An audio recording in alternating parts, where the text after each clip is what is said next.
सबसे पहले तो मैं किसान आंदोलन के जो हमारे किसान भाई अन्नदाता शहीद हुए उनकी शहादत को शत शत नमन करती हूँ और मैं आप सबके संघर्ष को भी सलाम करती हूँ कि आप सबके संघर्ष ने तानाशाही सरकार को झुकाने के लिए मजबूर किया। और मैं बधाई देती हूँ खटगड़ टोल कमेटी के सदस्यों को जिनके प्रयास से आज सही मायने में उन शहीदों को श्रद्धांजलि दी जा रही है। धन्यवाद। जय हिंद, जय भारत।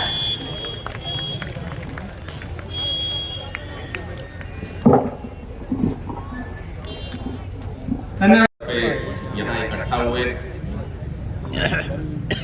सबसे पहले मैं टोल कमेटी का धन्यवाद करता हूँ जिन साथियों ने ये प्रयास किया, अनीश खटकर जी, हरिकेश जी, कैप्टन बेद जी, कैप्टन भूपेंद्र जी, अनीता जी, पूनम जी और आपकी पूरी टीम। सबसे पहले तो धन्यवाद कि आप लोगों ने ये प्रयास किया जिससे उस क्रांति की यादें ताज़ा रह सकें।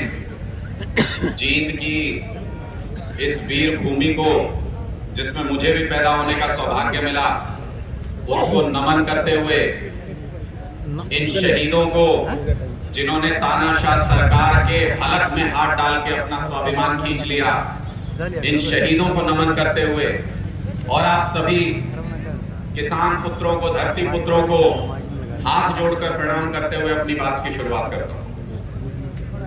समझने की बात यह है कि हमारे साथ इंसाफ सिर्फ अभी नहीं हो रहा, हमारे साथ इंसाफ सिर्फ ये नाइंसाफी सिर्फ इस आंदोलन में नहीं हुई, आपके और हमारे साथ आम घरों के लोगों के साथ ये नाइंसाफी रोज होती है, हर रोज होती है। बस ये है कि जब कहते हैं कि जब पानी सर के ऊपर चला जाए तो फिर हाथ मारने के अलावा कोई चारा नहीं रहता। हमारे बच्चों को ना अच्छे स्कूल मिलते हैं ताकि वहां पढ़ के अच्छी जगह चले जाएं, ना हमें बिजली मिलती अपने खेत में, ना हमको नौकरी मिलती अपने बच्चों के लिए। ये किसानों के बच्चे अपनी पूरी जिंदगी कुर्बान करना चाहते हैं, सीमा के ऊपर की जान देना चाहता हूं इस देश के लिए। ये सरकार कहती है कि 4 साल बाद रिटायर हो जाना। जब खाद मांगने जाओगे खाद नहीं मिलेगी, जब फसल का रेट मांगने जाओगे फसल का रेट नहीं मिलेगा, जब फसल खराब हो जाएगी तो मुआवजा नहीं मिलेगा। आपके साथ हर पल इंसाफ इस सरकार ने छीन लिया आपसे, आपसे नाइंसाफी होती रही हर पल और अभी भी होती है। लेकिन अगर कोई हमारी धरती के साथ खिलवाड़ करने का कोशिश करे, लेकिन अगर कोई स्वाभिमान के साथ खिलवाड़ करने की कोशिश करे तो फिर लड़ना जरूरी हो जाता है। और ये जो लड़ाई जिसकी आज याद में यहां पे बैठे हैं, ये लड़ाई भी ऐसी ही लड़ाई थी। आपसे आपकी जमीन छीनना चाहते थे, आपका स्वाभिमान छीनना चाहते थे। कहते हैं कि स्वाभिमान पे आ जाए तो टकराना जरूरी है, जो जिंदा हो तो जिंदा नजर आना जरूरी है। ये वही लड़ाई थी। ये 19 शहीदों के लिए आज यहां पर हम इनको नमन करते हुए एक श्रद्धांजलि स्थल बना रहे हैं, इनको याद करें, इनकी कहानियां सुनाई जा सके। लेकिन मैं चाहता हूं एक ऐसा दिन आए, एक ऐसी सरकार आए जो 700 शहीद हुए इस आंदोलन के अंदर, उनके गांव में, उनकी जगहों पे उनको भी इसी तरीके से श्रद्धांजलि दी जा सके, श्रद्धांजलि स्थल बनाए जा सके, ताकि इतिहास बन जाए ये कुर्बानी जो इन लोगों ने दी। और किस लिए कुर्बानी दी?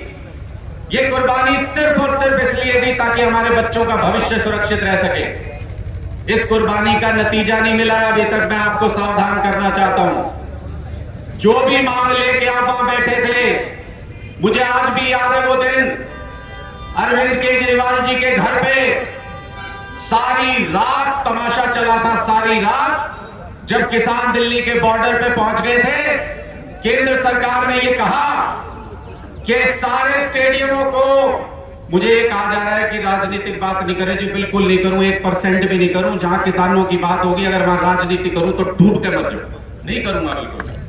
लेकिन आपको समझने की बात है, मैं इसलिए कह रहा हूं कि क्या क्या साजिशें हुई थी, मैं उस रात का गवाह हूं, इसलिए बता रहा हूं।